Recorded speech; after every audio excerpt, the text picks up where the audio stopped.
¿Qué tal? ¿Cómo están? Hoy en Implicados hablaremos de la familia tradicional en nuestra sociedad, y también analizaremos el Sínodo de la Familia que se ha celebrado en Roma. Y en la segunda mitad del programa nos preguntaremos si la cultura es realmente accesible a todos nosotros. Les invito a acompañarnos en el programa de hoy. Comienza Implicados.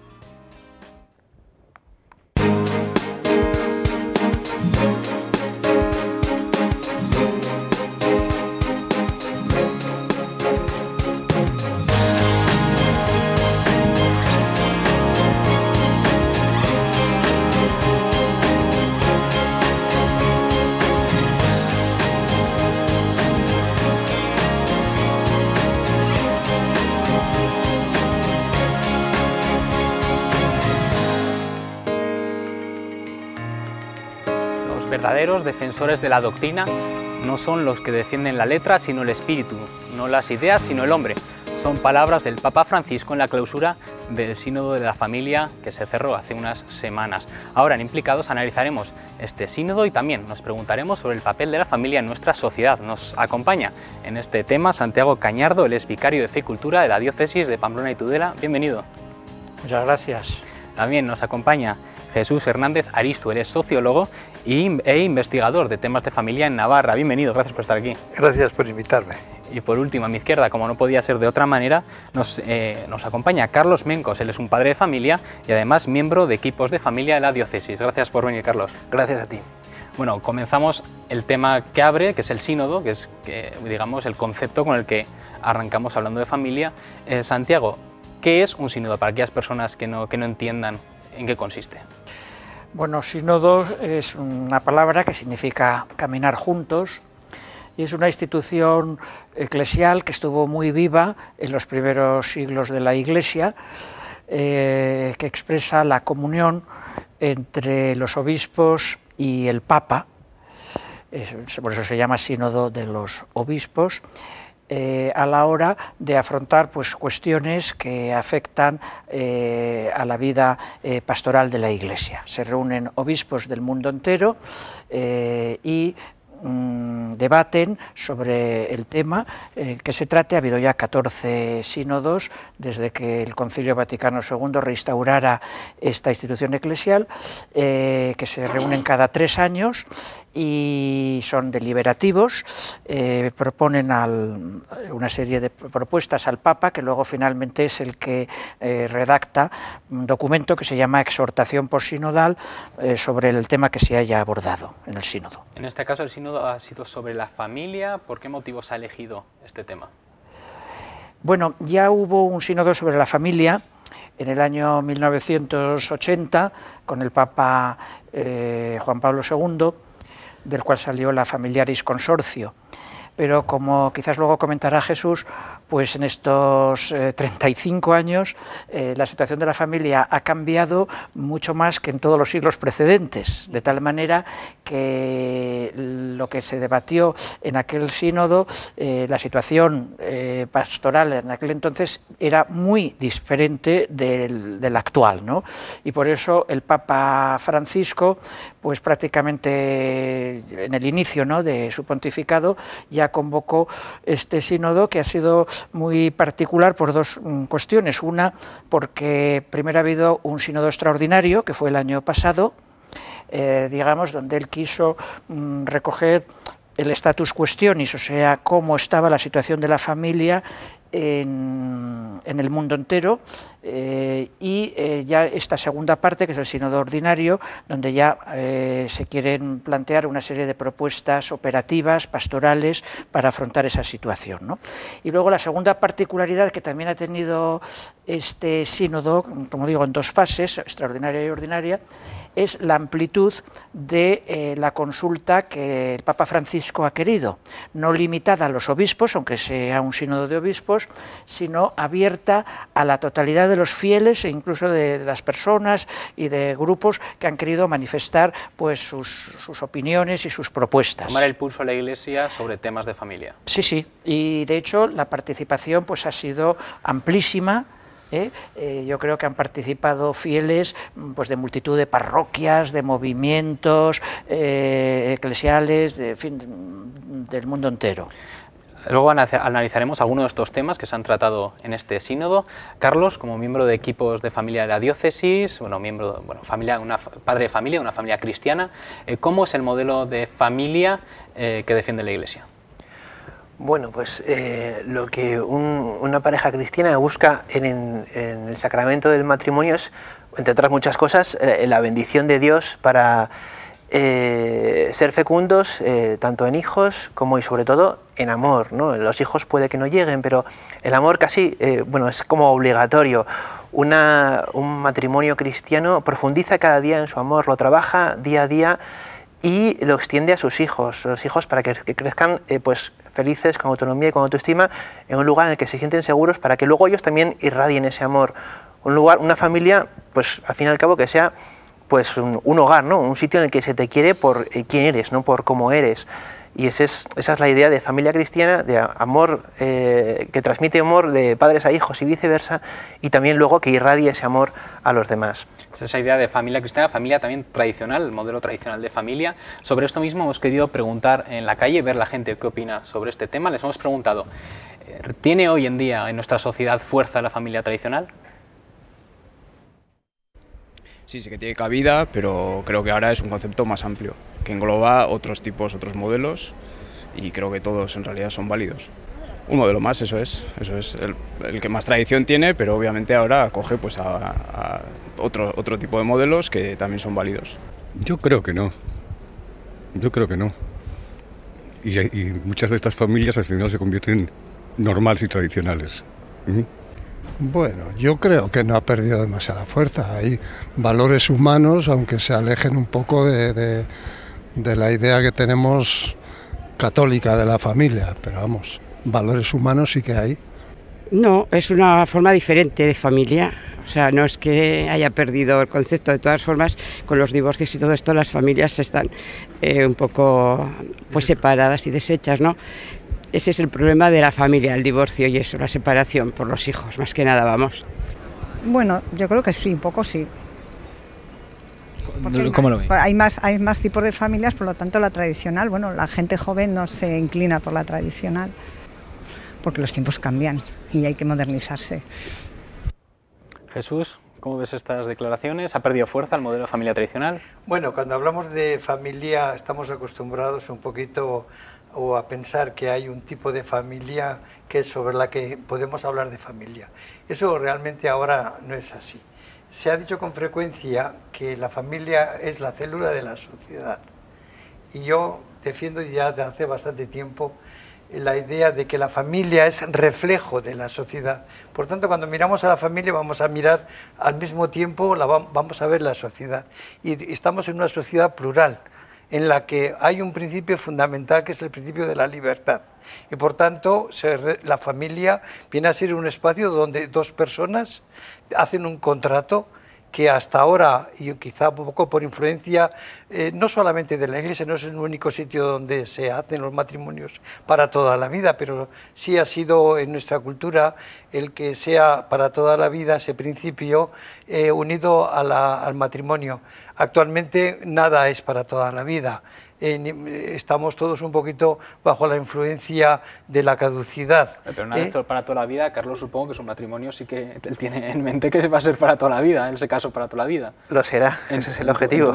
Ya, pero eso puede ser un objetivo, mi matrimonio también es para toda la vida, llevamos ya más de 30 años juntos y espero que se mantenga, pero junto a la familia, digamos, tradicional en la que predominaban algunos principios, como es el de toda la vida, el principio de reciprocidad, etcétera, todo eso va desapareciendo porque la sociedad se va transformando. Y ahora, pues la solidaridad, por ejemplo, con las generaciones anteriores no se buscan a través de la tenencia de hijos, sino que se busca a través de las pensiones y de formas, digamos, modernas de solidaridad obligada a través de los impuestos, etcétera.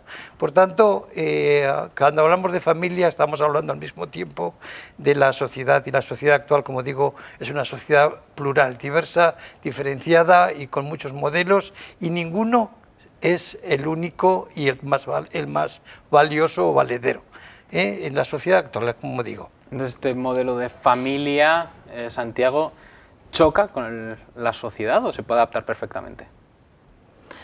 ¿El modelo tradicional? El modelo tradicional. Sí. Bueno, pues efectivamente... Propone Jesús que es más difícil, que la sociedad cambia, que sí, cambian los conceptos y quizás este concepto de familia cristiana pues choque, se confronte con, la sociedad. Es uno más dentro de los que hay.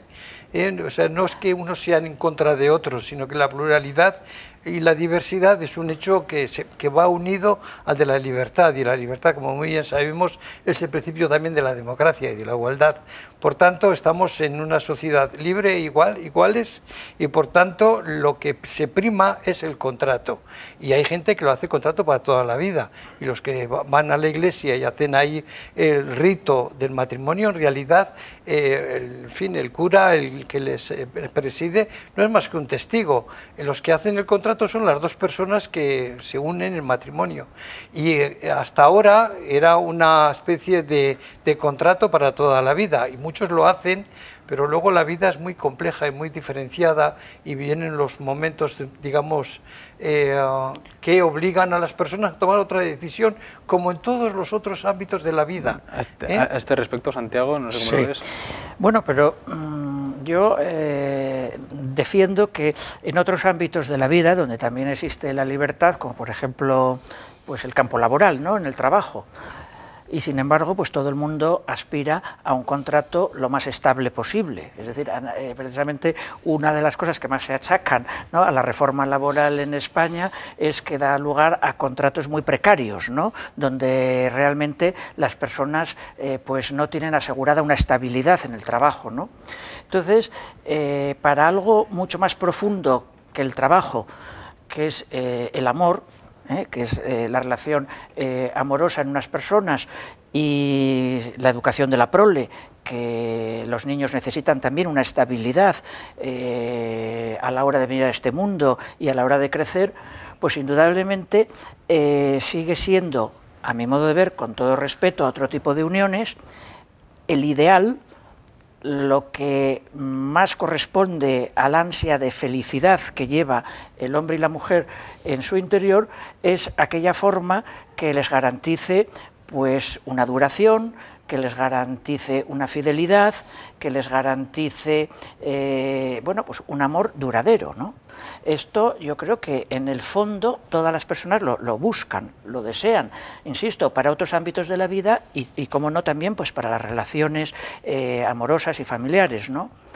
Entonces, en ese sentido, yo veo que uno de los problemas de nuestra sociedad es, digamos, el que ha desprotegido, ha dejado de considerar como un bien para las propias personas y, por supuesto, para la propia sociedad, digamos, el favorecer pues la familia, el favorecer el matrimonio, cuando, insisto, es un bien que debería protegerse, salvaguardarse mucho más en nuestro mundo por el bien de las personas y de la propia sociedad. Pero eso lo hacen, Santiago, perdón, esto lo hacen en muchos países. Precisamente en el nuestro, que es donde más idealizamos la familia, es donde peores políticas familiares tenemos. Eso estaría de acuerdo. Naturalmente hay dos cosas que son fundamentales, sobre todo cuando hay prole, y es que los hijos no se pueden criar en los 5 primeros meses del matrimonio, sino que los hijos hay que acompañarlos durante mucho tiempo. Por tanto, tenemos aquí un bien que serían los hijos, que no es tampoco privado, como se ha querido decir durante mucho tiempo, es un bien social. Por tanto, la sociedad, con razón dices, que debería cultivar eso. Pero eso se puede hacer también parcializando los tiempos, porque en los primeros años, por ejemplo, los niños necesitan más al padre y a la madre, pero cuando se hacen mayores, no. Yo recuerdo un europarlamentario, hablando un poquito no tanto desde la perspectiva, digamos, de lo que puede ser la fe en la Iglesia, que tiene sus principios y sus exigencias, como no puede ser de otra manera, pero desde un lugar un poquito más laico podemos decir que habría que proteger a los niños, por ejemplo, como lo dijo una vez un eurodiputado, creo que era danés, decía, los matrimonios se debían de renovar cada 10 años. ¿Por qué? Porque en 10 años se pueden criar los hijos y se puede renovar siempre y cuando se quiera renovar. Y se puede renovar también en el sentido de no seguir adelante. Pero, este tipo de cosas, por ejemplo, las tenemos que discutir y ver un poquito qué es lo mejor para garantizar precisamente que los niños a los 5 meses o cuando acaban de nacer se queden ya con la pareja en separación. Bueno, pero, aunque también surgen ahí otras cuestiones Jesús, también nos interesantes. estamos centrando sobre todo en cómo ve la Iglesia, digamos, la familia, y en la cuestión del sínodo, que es, bueno, pues Francisco ha visto una necesidad de palpar cómo hoy en día ven los miembros de la Iglesia el tema familiar, sí, y, bueno, pues plantearse, discutir sobre estas cuestiones. Sí. Tú planteas también ayudas, que también es cuestión más política también, ya, bueno, pero bueno, yo creo que el Papa ha percibido, y precisamente si ha preguntado en términos generales, globales, lo que está ocurriendo a la familia, un cambio de mentalidad. Habrán visto que hay una transformación muy grande, y la Iglesia no es una espectadora, tendrá que actuar, y yo creo que en ese sentido... es un cambio de mentalidad, de vivir, y la Iglesia pues tiene sus ideas, su moral, ¿no? Y respecto a este tema quiero rescatar, ¿no?, una pregunta que le hacen en una entrevista al cardenal Walter Kasper en el diario La Nación. Bueno, Walter Kasper es pues un cardenal, además, bueno, apoyado por el Papa en su primer Angelus. El Papa llegó a recomendar un libro suyo, es un cardenal aperturista sobre todo al tema de la comunidad de los divorciados. Le hacen la pregunta: ¿percibe un abismo en la doctrina de la Iglesia sobre el matrimonio y la familia y las convicciones con que viven muchos cristianos? Y el cardenal responde: a muchos la doctrina les resulta muy alejada de la realidad. Hay una especie de cisma práctico. Matrimonios cristianos muy comprometidos con la Iglesia, por ejemplo, no viven las enseñanzas de la encíclica Humanae Vitae acerca de la anticoncepción. Es un problema que hay que pensar. Bueno, Santiago, ¿cómo podría cerrar la Iglesia este abismo que detectan los cardenales y por el que se ha hecho en gran parte este sínodo? Bueno, este ha sido uno de los temas que más se ha abordado en el sínodo, ¿no? La necesidad de renovar el lenguaje a la hora de presentar la doctrina de la Iglesia, la doctrina cristiana, la doctrina evangélica, el Evangelio, sobre el matrimonio y sobre la familia, ¿no? Hay una necesidad porque el hombre de hoy, por ejemplo, huye completamente de los lenguajes condenatorios, los lenguajes que supongan, digamos, una reprobación directa de las personas. Pues esto es algo que, digamos, el hombre de hoy lo repele completamente, ¿no? Entonces, este ha sido, como digo, uno de los puntos de más interés del sínodo, la necesidad de renovar el lenguaje, de que sea un lenguaje positivo, de que sea un lenguaje que lleve esperanza, de que sea un lenguaje y una forma de presentar la doctrina cristiana sobre el matrimonio y la familia, digamos, que atraiga al hombre de hoy, que, digamos, le lleve, digamos, a decir, pues esto conecta realmente, lo que la Iglesia me está proponiendo, conecta con lo que mi corazón siente y desea. Yo quisiera, anhelo, pues eso, una felicidad en el amor humano, la posibilidad de crear una familia, la posibilidad de engendrar unos hijos, de educarlos, de vivir un amor fiel, duradero. Esto responde a lo más profundo del corazón humano. Entonces, la Iglesia lo que está es precisamente para posibilitar, para ayudar a las personas a vivir ese amor humano pleno, verdadero, que hace al hombre y a la mujer feliz, ¿no? Este sería uno de los primeros puntos. Y luego el segundo punto, muy importante en la renovación del lenguaje y sobre todo en la renovación de la pastoral de la Iglesia, está el considerar a las personas que se les llamaba pues alejadas, en virtud de que a lo mejor no vivían aquello que la moral de la Iglesia pues les había presentado como lo que debían vivir, y no ha sido posible por distintas causas. Me estoy refiriendo pues a las personas separadas, divorciadas, las personas que viven siendo una pareja sin estar casados, etcétera. Bueno, hacia este tipo de personas todas las proposiciones del sínodo, digamos, van en una línea de abrirles las puertas, de tratarlos con misericordia, de buscar una pastoral de puertas abiertas, de acercarlos hacia la Iglesia, de ayudarles a resolver los problemas que tengan planteados, nunca una línea, vamos a decir, de una especie, el Papa lo ha llamado así, ¿no?, de fariseísmo, que se sienta en la cátedra de Moisés pues para condenar a los demás. Digamos, la Iglesia huye de ese lenguaje que a lo mejor ha podido emplear en tiempos pasados, pero que lo considera totalmente inadecuado para el hombre de hoy y además no conforme con la verdad del Evangelio. Pero respecto a este tema, ahora que sacas el tema de los divorciados, bueno, es un tema que ha creado mucha polémica. Los que hemos seguido un poco el sínodo veíamos buenos cardenales enfrentados con otros pues por este tema. Walter Kasper, en la misma entrevista, le preguntan sobre el tema de los divorciados vueltos a casar, si puede haber una apertura. Y él dice que respecto a esto la Iglesia hay soluciones distintas y no necesariamente tiene que haber una solución única, sobre todo para casos tan concretos. Por un lado está la doctrina de la Iglesia, que muchos la defienden como intocable, y por otro lado hay pues, voces como Walter Kasper que dice, oye, pues a estudiar cada caso y abrir un poco, digamos, bueno, pues la doctrina en ese sentido. ¿La Iglesia qué puede hacer en respecto a los divorciados vueltos a casar y que quieren comulgar? Bueno, este ha sido el tema que ha copado toda la atención en los medios de comunicación, aunque no es el tema esencial del sínodo, porque el sínodo ha aprobado 94 propuestas que se le van ahora al Papa para que él, en base a esas propuestas, que por cierto no habrá tanta división y enfrentamiento cuando la práctica totalidad de ellas se han aprobado con porcentajes de más del 90% de los votos favorables, y todas ellas han superado el umbral de los 2/3. O sea que en realidad hay mucha más unidad de lo que se ha presentado ante los medios de comunicación, ¿no? Entonces, solamente hay tres puntos de los 94 que se refieren a esta cuestión, ¿no?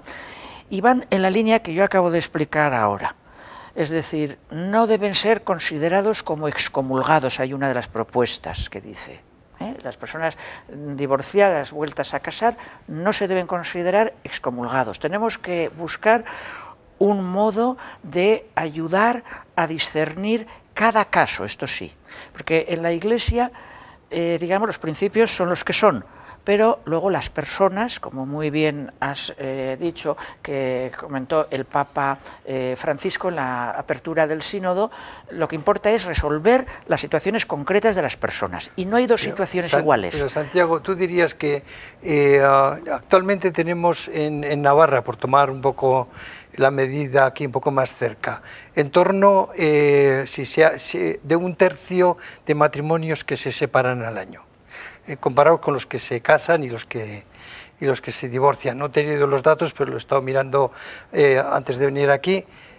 ¿Tú te crees que ese porcentaje cada vez mayor, porcentaje o número de personas que se separan, que eso se puede considerar caso a caso?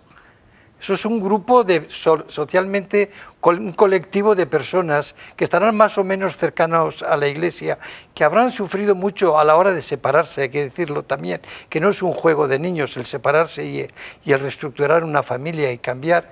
¿Tú te crees que se puede estudiar caso a caso o habrá que decir, las cosas son un poco más complejas que lo que quiere decir la doctrina? Porque yo lo que veo en todo esto es que hay una ruptura muy grande entre lo que es, digamos, la vida doctrinaria, y doctrinarios hay en la Iglesia muchos, y hemos podido ver también cómo han discutido las doctrinas, pero la vida real no va a través de las doctrinas. Igual habría que preguntarse cuál sería el porcentaje de personas que se divorcian, se van a casar y que quieren acceder a la comunión, que igual serían casos más concretos que los divorciados. Pero eso depende un poquito, eso depende, no sé, o sea, eso es mirar a la familia después de lo que ha ocurrido.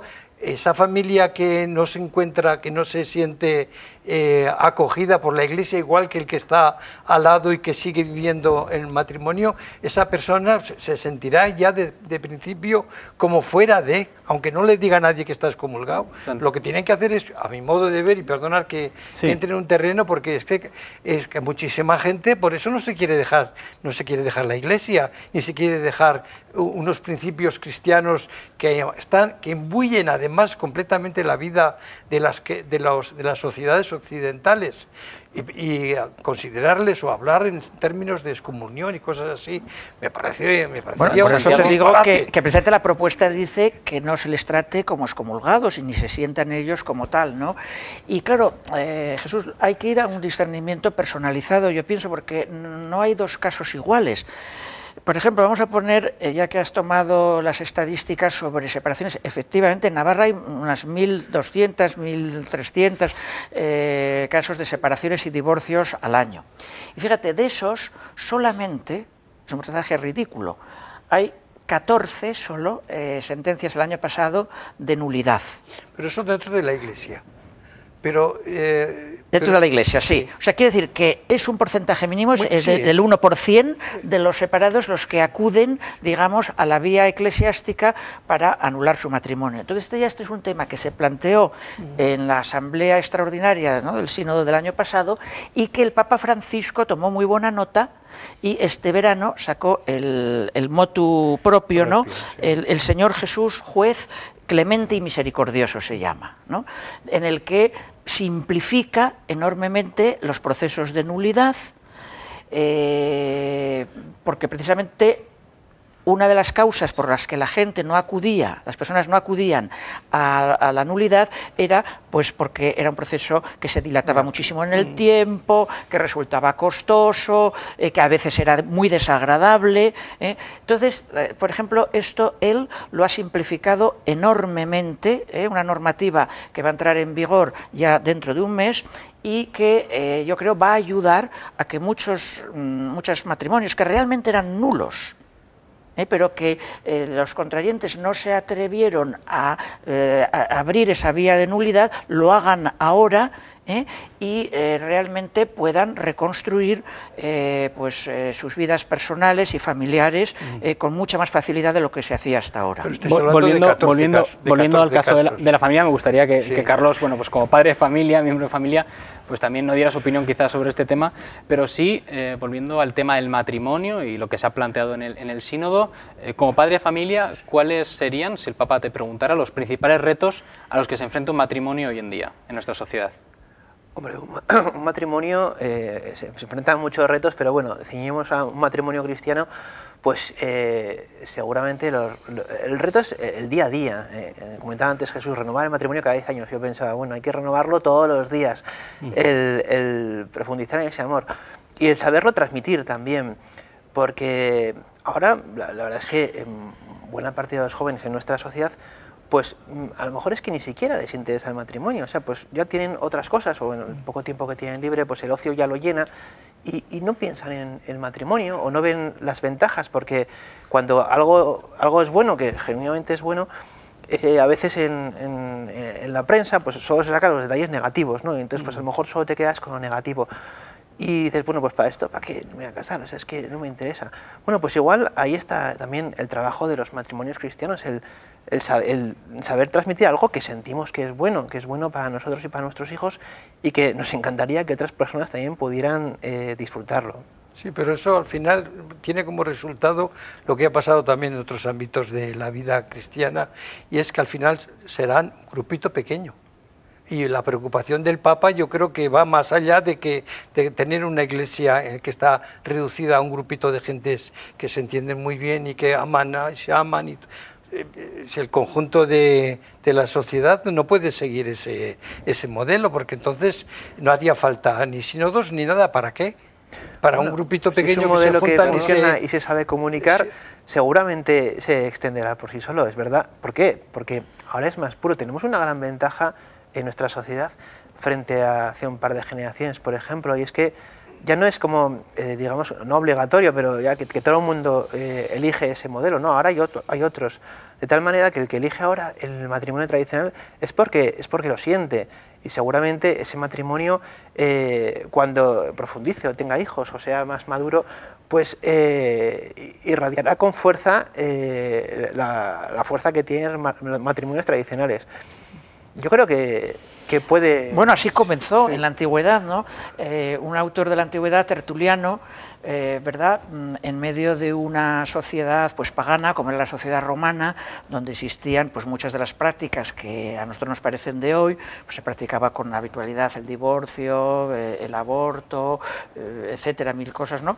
Y sin embargo, pues él alaba el matrimonio cristiano, que aparece, bueno, pues como una luz puesta en medio de esa sociedad en la que se ofrece pues un modelo distinto que poco a poco fue, digamos, cautivando y fue atrayendo a muchos hombres y mujeres hacia ese ideal, ¿no?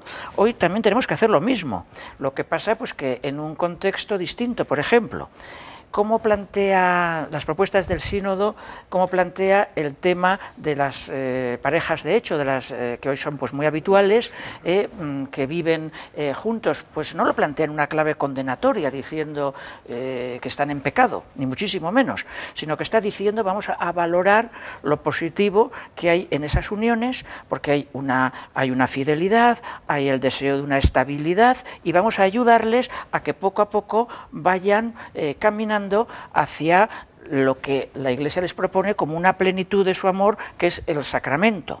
Y de hecho, hoy hay muchas parejas que vienen a contraer matrimonio así. Después de una convivencia. Después de años de convivencia, incluso con algún hijo.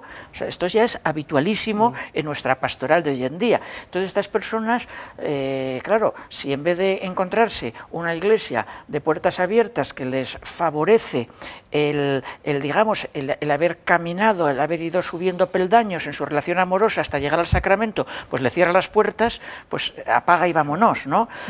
Él, por ejemplo, pone un ejemplo, el Papa Francisco. Brevemente, sí, Santiago. Sí, muy breve, sí. Bueno, pone un ejemplo de cuando estaba en Argentina, que a muchas madres solteras, por ejemplo, pues se les cerraban las puertas cuando iban a bautizar a un hijo.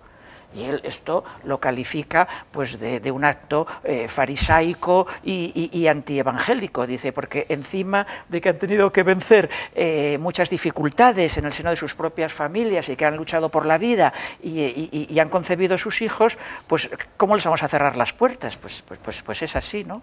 Entonces yo creo que eso es lo que ha cambiado, esta presentación, digamos, de ser conscientes de que estamos ante situaciones nuevas, ante retos nuevos, que exigen una pastoral pues de puertas abiertas. Vamos a finalizar ahora. Jesús, os quiero agradecer haber venido. Jesús, Santiago, Carlos, mil gracias por haber puesto pues diferentes puntos de vista sobre este tema. Gracias por venir implicados.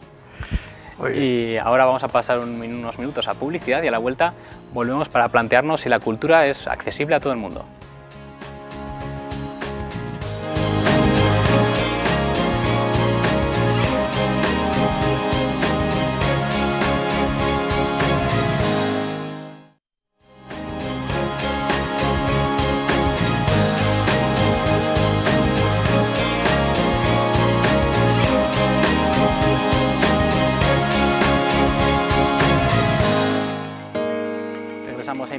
Y nos preguntamos ahora, ¿tienen todos los ciudadanos el mismo acceso a la cultura?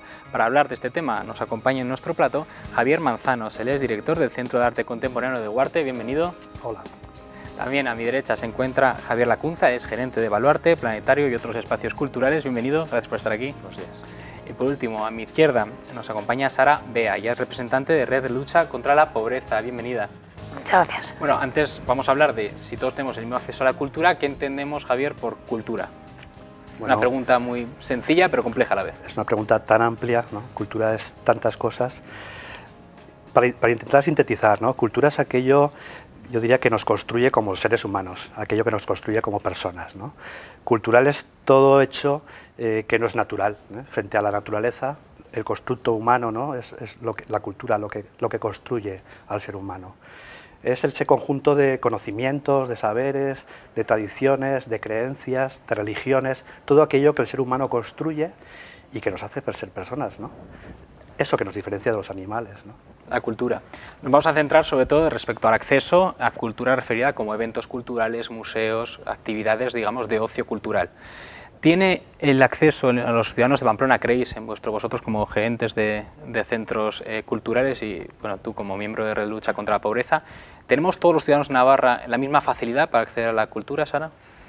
Bueno, como representante de la red tengo que dar luz a todas aquellas personas que se encuentran en situación de pobreza y también de exclusión, ¿no?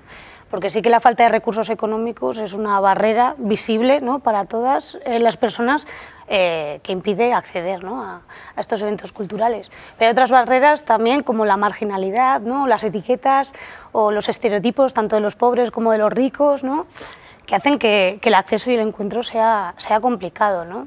Imagino que si alguien que no tiene recursos económicos no entra a Gayarre es porque igual no puede permitírselo, ¿no?, por temas de dinero, pero igual también tiene mucho miedo, ¿no?, a entrar al Gayarre. ¿Cómo va a ir? ¿Por qué puede tener miedo? ¿Cómo debe ir vestida, ¿no?, con quién se va a encontrar? El vértigo, ¿no?, a lo desconocido. O sea, normalmente es algo que impide a la gente participar, ¿no? Por mucho que le informes, tiene que haber un trabajo previo necesario. Nosotras le llamamos acompañamiento a las entidades que formamos parte de la red, ¿no? Acompañar a las personas para que esas barreras invisibles se destruyan, ¿no? Comentabas el tema económico. Ampliándolo un poco más, ¿vosotros creéis que el tema económico puede ser un impedimento, Javier, para acceder a actos? Por supuesto que sí, pero hay un impedimento económico y, como comentaba Sara también, una limitación en términos de percepción. Hay una limitación también del acceso a la información que te permite saber qué hay, ¿no? Porque hay multitud de actividades que son cultura y que son gratuitas, que son charlas, que son conferencias. Posiblemente cuando hablamos de acceso a la cultura inmediatamente estamos pensando en el espectáculo, en el concierto de rock, en el musical, cultura son muchas cosas más. Y en ese sentido a veces la barrera económica, que puede ser efectivamente así en grandes espectáculos, que los requieren porque si no, no hay manera de financiarlos, y nos estamos olvidando de otra parte cultural en la que yo creo que la ciudad de Pamplona y Navarra en su conjunto tiene una oferta amplia y no siempre tan poblada de público como a los que estamos gestionando las infraestructuras y trayendo esa oferta a la ciudad nos gustaría, ¿no? Comentas, bueno, me quiero centrar en esto que has comentado, falta de información muchas veces, pero has comentado falta de información. Quizás no es tanto falta de información como falta de acceso a esa información, porque pues, las agendas culturales en los periódicos, las redes sociales, las webs, al final sí etcétera, están ahí, sí, pero bueno, habrá que analizar también pues que un periódico quizás lo tengas que comprar, o tengas que entrar a un bar a tomarte un café para ver ese periódico, o tengas que tener un acceso a internet para consultar las redes sociales, y efectivamente puede haber gente que no disponga de esos recursos, ¿no? Entonces, la información puede estar ahí, el acceso a esa información es lo que en algunos momentos puede ser complejo, y lógicamente pues la labor de intermediación para perder ese miedo, para saltar esas barreras de acceso a la información y luego a esas barreras de estar cómodo con la asistencia a según qué actos, se superen, ¿no? Pues puede ser también, aparte de falta de información, falta de interés, no sé cómo lo veis, Javier. Yo creo que es una falta de hábito, ¿no? Una falta de incorporar, ¿no?, la cultura a una necesidad vital tuya, ¿no? Ese hábito comienza, esa chispa se inicia en la educación, ese hábito comienza con la educación. Cuando somos conscientes nos damos cuenta que leer un libro no es un rollo ni una obligación, sino que es un motivo primero de conocimiento, pero puede serlo también de placer, puede serlo de emoción. Esa falta de hábito y ese miedo muchas veces a que la cultura es para élites, muchas veces los poderes públicos a veces parece que hacen que esa cultura sea elitista. Hemos discutido sobre el IVA cultural, ¿no? Eso realmente no favorece, ¿no?, que la cultura se vea como algo que es para todos, ¿no?, que está en la Constitución, que es un derecho inalienable que todos tenemos y que todos deberíamos de ejercer y de querer ejercer. Por tanto, yo creo que es más una cuestión de de meter esa semillita, ya que hablamos de cultura, que viene de agricultura, de cultivarte, de cultivar a la persona, esa semillita que se mete en edades tempranas en educación, que te diga, tengo que leer un libro, tengo que ver una película, no solo para entretenerme o divertirme, sino también para emocionarme. Para formarse también. Para saber más de mí, del mundo, de los demás, ¿no? Sara, respecto a aquellas personas pues que no se lo pueden permitir, excluidas, ¿qué iniciativas tenéis desde Red Lucha contra la Pobreza para fomentar el acceso a la cultura? Desde la red, bueno, la red no ofrece ningún servicio, la red es una asociación de muchas entidades, 27 en estos momentos, entonces sí que cada una de las entidades con sus colectivos, ¿no? Pues trabajamos con personas de etnia gitana, inmigradas, personas que están en situación de prostitución, presos o expresos, ¿no? O sea, la variedad es muy amplia. amplia, ¿no? Entonces, desde estas entidades lo que se realiza son procesos de acompañamiento, como he dicho, ¿no? Pues para superar cubrir las necesidades económicas, ¿no? Apoyar a que estas personas cubran sus necesidades económicas, pero más allá, ¿no? Que se incorporen a la sociedad, ¿no? Ese acompañamiento del que hablo son procesos de incorporación social, ¿no? Y consideramos que la cultura como placer, ¿no? Como dices, creo que sería un objetivo fantástico, ¿no? Donde poder reunir a personas que se encuentran en situación de exclusión con personas, yo qué sé, ¿no? normalizadas, ¿no? Por llamarlo de alguna manera. Entonces, sí que la red organiza este tipo de acompañamientos, también sí que tiene grupos de ocio saludable o ocio inclusivo, ¿no? Donde además de trabajar con un grupo de mujeres o un grupo de jóvenes, pues también ayudas a que este grupo de jóvenes puedan permitirse acceder a otras actividades culturales o incluso acceder, ¿no? O sea, ayudarles a que tengan esa información, ¿no? Muchas veces igual no es la desinformación, sino la falta de acceder a ella. Por mucho que le pongas un ordenador también a una madre que ha sufrido maltrato, si no le enseñas a utilizar el Internet, poco vas a hacer, ¿no? Entonces también formar a esta gente para que pueda acceder parece importante. Entonces desde la red realizamos ese tipo de acompañamientos. Desde las entidades de la red. Y sí que hay una iniciativa que llevamos desarrollando desde 2014 con otras agentes sociales, ¿no? En la Escuela Navarra de Teatro, desde 2014, nos cede 10 entradas a todos los eventos que realiza, ¿no? 10 entradas que nos repartimos entre las entidades, ¿no? También el Flamenco on Fire, que se celebró no hace mucho tiempo, ¿no? En Baluarte, también procuró el que muchas de las entidades de la red, ¿no? pudieran llevar a sus personas usuarias y conocer ese espacio, ¿no? desde dentro. Ahora con el Kulturbus que hablaremos, ¿no? También es una facilidad que se establece. Cuenta un poco, ¿el Kulturbus qué es? El Kulturbus es un proyecto que ha hecho andar hace un mes, ¿no? Pero que se ha llegado a un acuerdo hace 2 semanas con la red de lucha contra la pobreza, ¿no?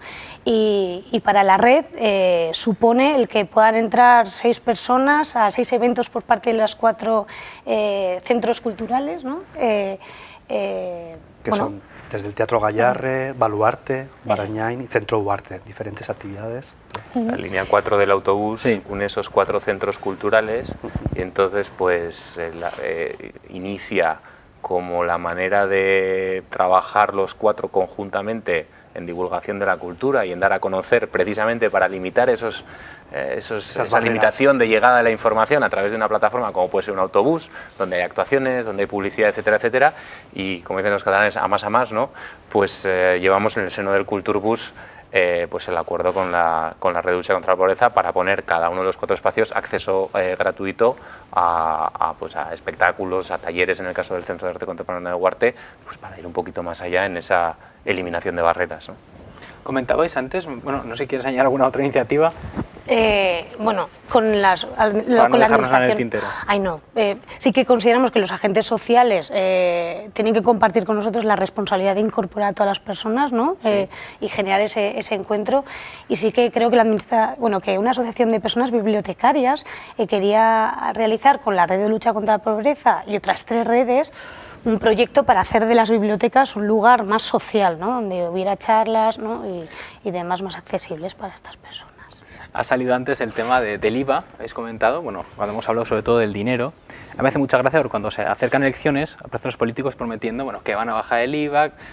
Los políticos realmente, vosotros veis iniciativa, veis interés en el tema de la cultura, en fomentar la cultura, o es una baza política más que utilizan cuando llegan elecciones? Bueno, en el caso del IVA cultural ha estado a lo largo se toma la resolución en septiembre del 2012, ¿no? Cuando cambia el sistema fiscal, ¿no? Y es algo que viene normado a nivel del Estado, no es específico en Navarra como otros tributos, ¿no? Me cuesta decir esto, pero yo creo que dentro del IVA cultural, en el caso de nacional, estamos hablando de una cierta intencionalidad, ¿no? Porque pudo ser un error en 2012, pero los errores, errare humanum est, ¿no? Pero perseverare stupidum est, ¿no? O sea, quiero decir que ha habido estudios que han demostrado el paro que ha generado esto, el cesar en actividades. Hace falta entender un poco cómo funciona el mundo de las artes escénicas y de la cultura en general para entender las implicaciones que tiene el IVA. pero es bárbaro. Esos 13 puntos diferenciales de taquillaje para entidades como nosotros son durísimos de llevar, ¿no? Y eso hace que no salgan espectáculos en gira, y eso no es cuestión de que el artista de rock toque, es que hay 100 personas trabajando en ese concierto, en el montaje, en el desmontaje, etcétera, etcétera. Esto es actividad económica. Y los estudios que se han hecho han llevado a conclusiones muy claras que, lejos de aumentar la tributación, por el descenso de actividad económica, la tributación ha bajado. Con lo cual, señores, pero yo creo que hay una cierta intencionalidad. Y siento decirlo, pero lo percibo así y lo digo. ¿Queréis añadir? Bueno, sí, porque hubo un momento además casi político también, ¿no? Que es la palabra de los titiriteros, ¿no? Esos, los titiriteros que se unían un poco frente a un gobierno en un momento de la derecha, en un momento casi que representaban a la izquierda, ¿no? Yo creo que realmente el problema de la cultura es que no tiene un peso específico como caladero de votos, es decir, es difícil, ¿no? que desde la cultura se vaya en contra de un gobierno o se vaya a favor de un gobierno. Es más, cuando en algún momento se hace algún tipo de movimiento o se posicionan social o políticamente, enseguida se les pone etiquetas, aquella etiqueta que todavía hoy pervive, ¿no? De los titireteros, o que tanta influencia ha tenido probablemente en ese IVA, ¿no? Que ahora seguimos sufriendo, ¿no? Ahondando en lo que decía antes Javier, al final el gusto por las cosas lo educas desde la infancia y sobre todo en la adolescencia, ¿no? Y el hecho de que a día de hoy la cultura en muchos frentes y por un porcentaje bastante elevado de la población se vea como algo prescindible, y más en una situación de crisis como la actual, pues yo creo que viene de un modelo educativo eminentemente fallido, ¿no? Erróneo. O sea, Pamplona... Y eso que lo decimos desde Pamplona, que por ejemplo, o sea, Navarra en su conjunto es la comunidad autónoma con mayor gasto per cápita en cultura y con un gasto, por ejemplo, en música clásica que prácticamente es el cuádruple de la media nacional. O sea, que también parece que nos estamos quejando de vicio, ¿no? Pero yo sigo percibiendo que lo que hacemos en nuestro sector, me da igual de artes escénicas, de artes plásticas, etcétera, interesa menos de lo que debiera. Y basta cruzar un poquito la frontera, irse a Francia para darse cuenta. Quizá, como comentáis, en la educación, ¿no? Empezar con la educación de los jóvenes, de los niños, pues a crear ese gusto por lo cultural. Yo recuerdo una frase de un profesor mío de ética, una frase un poco radical, pero a mí se me quedó grabada. Decía: el mundo se divide en dos clases de personas, los que leen habitualmente y los que no leen.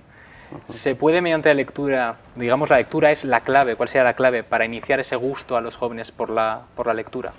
Desde luego la lectura, o sea, por la cultura, perdón. Desde luego la lectura yo creo que es la puerta de iniciación, ¿no? Pues porque además todos tenemos acceso a los libros, ¿no? Tenemos una maravillosa red de bibliotecas públicas, ¿no? En la que tenemos un acceso a esos libros. Desde luego yo creo que es una puerta fantástica, porque el libro te hace despertar esa curiosidad, y la curiosidad yo creo que es el virus de la cultura, ¿no? El virus que alimenta a la cultura, ¿no? La curiosidad por saber más, ¿no?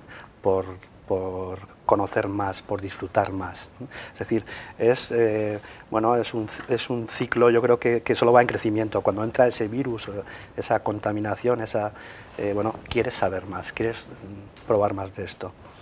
A mí me gustaría un poquito ahondar en lo anterior, ¿no? Porque, claro, todos estos discursos, que muchas veces han sido muy politizados, redundan un poco en alejar a esa población a la que nos acercamos, aunque sea en autobús, ¿no? Alejar a la población y decirle: a ver, la cultura no es para vosotros, ¿no? La cultura... Los conspiranoicos parece que interesa que el pueblo no sea muy culto. Desde luego, en una población culta es difícil que haya una dictadura, ¿no? Eso desde luego. En una población culta es difícil que no haya un gobierno que se enfrente a problemas y a contestaciones ciudadanas, ¿no? Es decir, que la cultura no es cómoda nunca para el poder. No puede serlo, no tiene que serlo, también está en su ADN, ¿no? Es así, la cultura nos hace crecer. Pero un poco esos mensajes que además calan en la población, de que la cultura no es para vosotros, ¿no? Es para las élites, es para los ricos, y además, y si es para vosotros, la cultura es un objeto decorativo, no lo necesitas en tu vida, ¿no? No te da nada. Ocupar la tarde, como sí, pueden ponerlo. Bueno, si tienes una tarde libre, no como algo que te va a construir como persona, sino bueno, algo muy secundario, muy... Absolutamente, y estos IVAs desproporcionados, o estas noticias siempre sensacionalistas, ¿no? El vaso medio lleno de Arco que valía 20.000 euros, la cultura del espectáculo, ¿no? Frente a la cultura del conocimiento, del enriquecimiento pero no económico, sino interior, ¿no? Eso vuelve a la pregunta original, ¿no? Cuando decías el acceso a la cultura, ¿no? Yo creo que en muchos casos, cuando están respondiendo por la calle, yo creo que están haciendo el acceso a los espectáculos, no a la cultura, que es un concepto muchísimo más amplio. Más amplio de lo que, lo que hemos planteado en un inicio. Bueno, os quiero agradecer, Javier, Sara, el haber venido implicados a hablar de este tema, el haber puesto también estas iniciativas y ese acercamiento que merece todo ciudadano, no solo a los espectáculos, sino a cultivarse, a ser más culto. Muchísimas gracias por venir aquí implicados. Gracias. Y a todos ustedes les esperamos dentro de 7 días aquí. Pasen una feliz semana.